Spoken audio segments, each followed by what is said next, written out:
Yo, that moment when you think Fongo's Don Lasagna was savage as fuck last week, then you see our main character Angelo do what he did in this episode. This man, he's pretty fucked in the head. Like, there's a fine line between hunting down people to get payback for what they did to you in the past, and another line to drag innocent people into your revenge plan, and then to get what you want. I mean, there's a fine line, and I understand that Angelo, the way he is right now, he wouldn't be like this. He wouldn't be this product of vengeance if it wasn't for the family coming after him and killing his entire family when he was younger. He wouldn't be like this. So, granted, it's their fault, but at the same time, there's a fine line to where you just are straight up evil. Like, you really are just evil. Because let's look at the damage, okay? Let's look at the damage that our MC did in this episode. This man has everyone wrapped around his little finger. Everyone is just working like clockwork for this man. This man has everything going right. He's behind the scenes, and he's messing with everyone in the Mafia. All these big top dogs in the Mafia. He's messing with them all, playing with them, and making them do different things he wants to do. He's like the puppet master. He's pulling the strings behind the scene. And seeing how this was orchestrated throughout this entire episode, I'm like, yo, this man is so evil. Because, I mean, look, as we saw many episodes ago, we saw this connection building between Nero and also Angelo. We saw this connection forming, and as I discussed, I'm not going to get into the, the nitty-gritty details, but it's going to probably make it harder for Nero to die to Angelo's hands, because Angelo's probably going to grow connected to him, and it's probably going to hurt him when he finally has to put him down. But I think I need to throw that off the table now, because some of the dialogue was so witty and dark, I just didn't expect that. Like, let's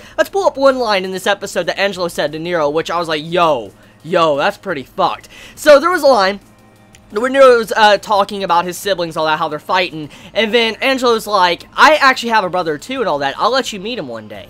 And I'm like,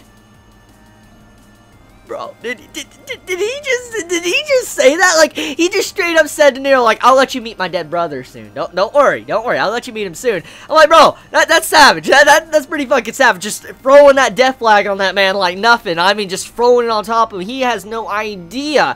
And then also seeing this man manipulate the siblings. He's messing with their lives, building up this stress for all of them. And then he's playing behind the scenes and killing these people that are very loyal to Nero. You're like, God, this man is so messed up. I mean, look at this, okay? In the episode, he put a hit on Ronaldo and all that, trying to kill him off, and then it didn't work out correctly, so when they went into the forest and the man was shot, you had it to where Angelo, he put the man down. He just shot him point blank and he died. And I'm like, bro, whoa. That's savage as hell. Like, you just straight up kill this man after ruining his entire reputation. This man is completely loyal to Nero and do anything for him, and you just straight up shoot the man. You kill that man in cold blood. Like, that was straight up cold-blooded. Like, there was no compassion at all when he did that. He just killed that man on the spot and then framed him, and then after that, his body was desecrated and hanged from a bridge. So with that being said, what Angelo did in this episode, I gotta say, in some ways, it's even more fucked up than what happened to his family. Because after seeing all these events in this episode, it's fucked. I mean, look at what, he did to Theo in this episode. She has a child on the way. She has a baby inside of her. And then she had this husband and all that. I mean, the husband wasn't a really good guy. We saw how he's been acting in these past couple episodes.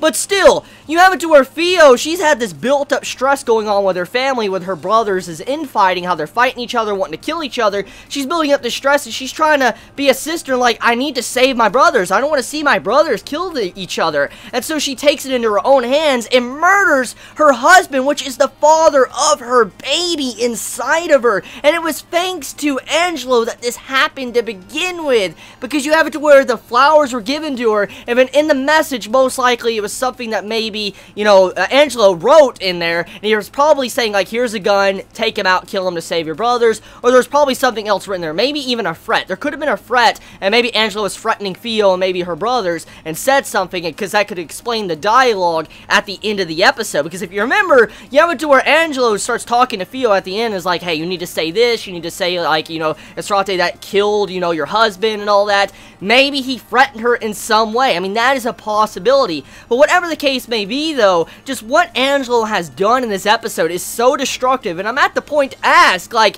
honestly, who is the bigger villain here? Who is the bigger so in the wrong? Is it thanks to the originator of the first sin, what caused all this? Or was it now him taking this path and making the choice to ruin all these people's lives? That's the question we all have to ask. So, yeah. Episode.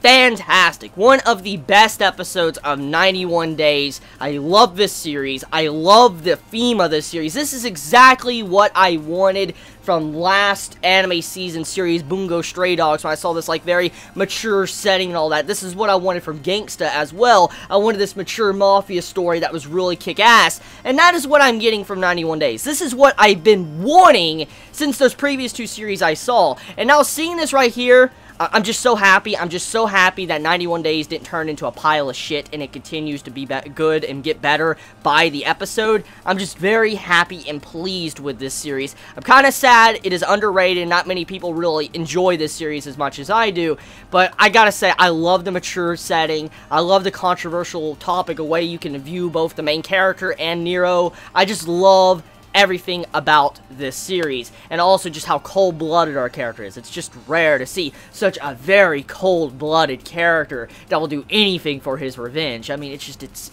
amazing.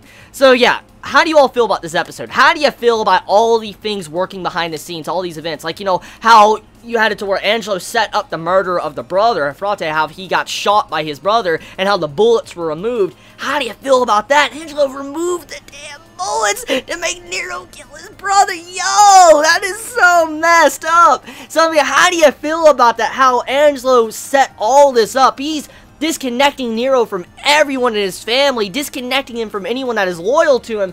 Angelo is fucking all this up. How do you feel about that? What is going on? He is ruining this man's life completely. He's just destroying it, ripping it to shreds. How do you feel about this? You all have a wonderful day or night wherever you live. Please be safe. Chibi out.